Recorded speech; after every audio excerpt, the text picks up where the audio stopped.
Praise the Lord. இன்றைய நாளுக்கான வேத தியானம் நீதிமொழிகள் அதிகாரம் 18 1 முதல் 24 வரை. பிரிந்து போகிறவன் தன் இச்சையின்படி செய்ய பார்க்கிறான், எல்லா ஞானத்திலும் தலையிட்டு கொள்கிறான். மூடன் ஞானத்தில் பிரியம் கொள்ளாமல் தன் மனதில் உள்ளவைகளை வெளிப்படுத்த பிரியப்படுகிறான். துன்மார்க்கன் வர அவமானம் வரும், அவமானத்தோடே நிந்தையும் வரும். மனுஷனுடைய வாய்மொழிகள் ஆழமான ஜலம் போல் இருக்கும், ஞானத்தின் ஊற்று பாய்கிற ஆற்றை போல் இருக்கும். வழக்கிலே நீதிமானை தோற்கடிக்கிறதற்கு துன்மார்க்கனுக்கு முகதாட்சிணியம் பண்ணுவது நல்லதல்ல. மூடனுடைய உதடுகள் விவாதத்தில் நுழையும், அவன் வாய் அடிகளை வரவழைக்கும். மூடனுடைய வாய் அவனுக்கு கேடு, அவன் உதடுகள் அவன் ஆத்துமாவுக்கு கண்ணி. கோள்காரனுடைய வார்த்தைகள் விளையாட்டு போல் இருக்கும், ஆனாலும் அவைகள் உள்ளத்திற்குள் தைக்கும். தன் வேலையில் அசதியாய் இருப்பவன் அழிம்பனுக்கு சகோதரன். கர்த்தரின் நாமம் பலத்த துருகம், நீதிமான் அதற்குள் ஓடி சுகமாயிருப்பான்.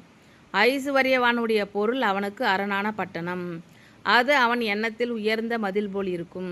அழிவு வருமுன் மனுஷனுடைய இருதயம் இருமாப்பாய் இருக்கும். மேன்மைக்கு முன்னானது தாழ்மை, காரியத்தை கேட்கும் முன் உத்தரம் சொல்லுகிறவனுக்கு அது புத்தியினமும் வெட்கமுமாய் இருக்கும். மனுஷனுடைய ஆவி அவன் பலவீனத்தை தாங்கும், முறிந்த ஆவி யாரால் தாங்கக்கூடும்? புத்திமானுடைய மனம் அறிவை சம்பாதிக்கும், ஞானியின் செவி அறிவை நாடும். ஒருவன் கொடுக்கும் வெகுமதி அவனுக்கு வழி உண்டாக்கி பெரியோர்களுக்கு முன்பாக அவனை கொண்டு போய்விடும். தன் வழக்கிலே முதல் பேசுகிறவன் நீதிமான் போல் காணப்படுவான், அவன் அயலானோ வந்து அவனை பரிசோதிக்கிறான். சீட்டு போடுதல் விரோதங்களை ஒழித்து பலவான்கள் நடுவே சிக்கருக்கும். அரணான பட்டணத்தை வசப்படுத்துவதை பார்க்கிலும் கோபம் கொண்ட சகோதரனை வசப்படுத்துவது அரிது. அவர்களுடைய விரோதங்கள் கோட்டை தாழ்பால்கள் போலிருக்கும். அவனவன் வாயின் பலனால் அவனவன் வயிறு நிரம்பும், அவனவன் உதடுகளின் விளைவினால் அவனவன் திருப்தி ஆவான். மரணமும் ஜீவனும் நாவின் அதிகாரத்தில் இருக்கும், அதில் பிரியப்படுகிறவர்கள் அதன் கனியை புசிப்பார்கள். மனைவியை கண்டடைகிறவன் நன்மையானதை கண்டடைகிறான், கர்த்தரால் தயையும் பெற்றுக்கொள்கிறான். தரித்திரன் கெஞ்சி கேட்கிறான், ஐஸ்வர்யவான் கடினமாய் உத்தரவு கொடுக்கிறான். சிநேகிதர் உள்ளவன் சிநேகம் பாராட்ட வேண்டும், சகோதரனிலும் அதிக சொந்தமாய் சிநேகிப்பவனும் உண்டு. பிரிந்து போகிறவன் தன் இச்சையின்படி செய்ய பார்க்கிறான், எல்லா ஞானத்திலும் தலையிட்டு கொள்கிறான். மூடன் ஞானத்தில் பிரியம் கொள்ளாமல் தன் மனதில் உள்ளவைகளை வெளிப்படுத்த பிரியப்படுகிறான். துன்மார்க்கன் வர அவமானம் வரும், அவமானத்தோடே நிந்தையும் வரும். மனுஷனுடைய வாய்மொழிகள் ஆழமான ஜலம் போலிருக்கும், ஞானத்தின் ஊற்று பாய்கிற ஆற்றை போலிருக்கும். வழக்கிலே நீதிமானை தோற்கடிக்கிறதற்கு துன்மார்க்கனுக்கு முகதாட்சிணியம் பண்ணுவது நல்லதல்ல. மூடனுடைய உதடுகள் விவாதத்தில் நுழையும், அவன் வாய் அடிகளை வரவழைக்கும். மூடனுடைய வாய் அவனுக்கு கேடு, அவன் உதடுகள் அவன் ஆத்துமாவுக்கு கண்ணி.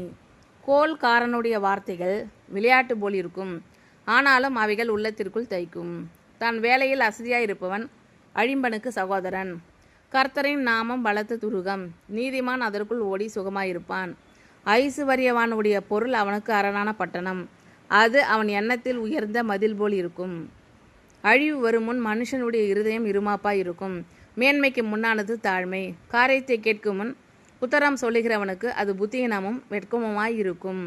மனுஷனுடைய ஆவி அவன் பலவீனத்தை தாங்கும், முறிந்த ஆவி யாரால் தாங்கக்கூடும்?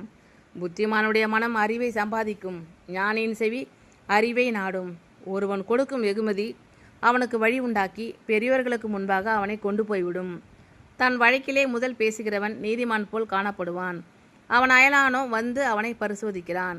சீட்டு போடுதல் விரோதங்களை ஒழித்து பலவான்கள் நடுவே சிக்கருக்கும். அரணான பட்டணத்தை வசப்படுத்துவதை பார்க்கிலும் கோபம் கொண்ட சகோதரனை வசப்படுத்துவது அரிது.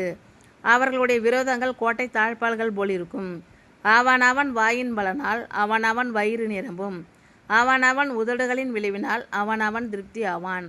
மரணமும் ஜீவனும் நாவின் அதிகாரத்தில் இருக்கும், அதில் பிரியப்படுகிறவர்கள் அதன் கனியை புசிப்பார்கள். மனைவியை கண்டடைகிறவன் நன்மையானதை கண்டடைகிறான், கர்த்தரால் தயையும் பெற்றுக்கொள்கிறான். தரித்திரன் கெஞ்சி கேட்கிறான், ஐஸ்வர்யவான் கடினமாய் உத்தரவு கொடுக்கிறான். சிநேகிதர் உள்ளவன் சிநேகம் பாராட்ட வேண்டும், சகோதரனிலும் அதிக சொந்தமாய் சிநேகிப்பவனும் உண்டு. பிரிந்து போகிறவன் தன் இச்சையின்படி செய்ய பார்க்கிறான், எல்லா ஞானத்திலும் தலையிட்டு கொள்கிறான். மூடன் ஞானத்தில் பிரியம் கொள்ளாமல் தன் மனதில் உள்ளவைகளை வெளிப்படுத்த பிரியப்படுகிறான். துன்மார்க்கன் வர அவமானம் வரும், அவமானத்தோடே நிந்தையும் வரும். மனுஷனுடைய வாய்மொழிகள் ஆழமான ஜலம் போலிருக்கும், ஞானத்தின் ஊற்று பாய்கிற ஆற்றை போலிருக்கும். வழக்கிலே நீதிமானை தோற்கடிக்கிறதற்கு துன்மார்க்கனுக்கு முகதாட்சிணியம் பண்ணுவது நல்லதல்ல. மூடனுடைய உதடுகள் விவாதத்தில் நுழையும், அவன் வாய் அடிகளை வரவழைக்கும்.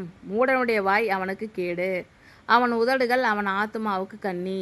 கோள்காரனுடைய வார்த்தைகள் விளையாட்டு போலிருக்கும், ஆனாலும் அவைகள் உள்ளத்திற்குள் தைக்கும். தன் வேலையில் அசதியாயிருப்பவன் அழிம்பனுக்கு சகோதரன். கர்த்தரின் நாமம் பலத்த துருகம், நீதிமான் அதற்குள் ஓடி சுகமாயிருப்பான்.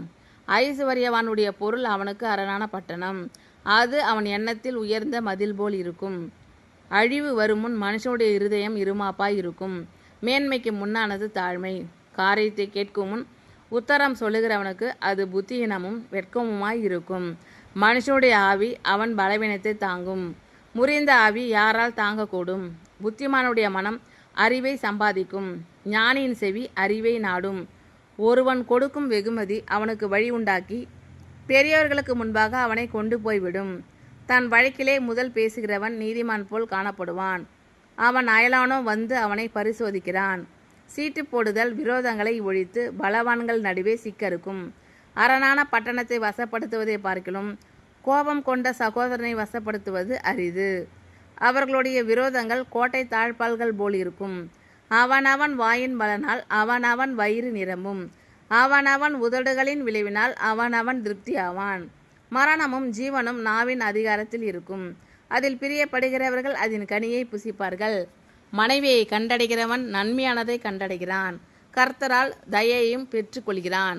தரித்திரன் கெஞ்சி கேட்கிறான், ஐஸ்வர்யவான் கடினமாய் உத்தரவு கொடுக்கிறான். சிநேகிதர் உள்ளவன் சிநேகம் பாராட்ட வேண்டும், சகோதரனிலும் அதிக சொந்தமாய் சிநேகிப்பவனும் உண்டு. ஆமீன். Thank you Lord. கர்த்தர் உங்கள் அனைவரையும் ஆசீர்வதிப்பாராக. God bless you all.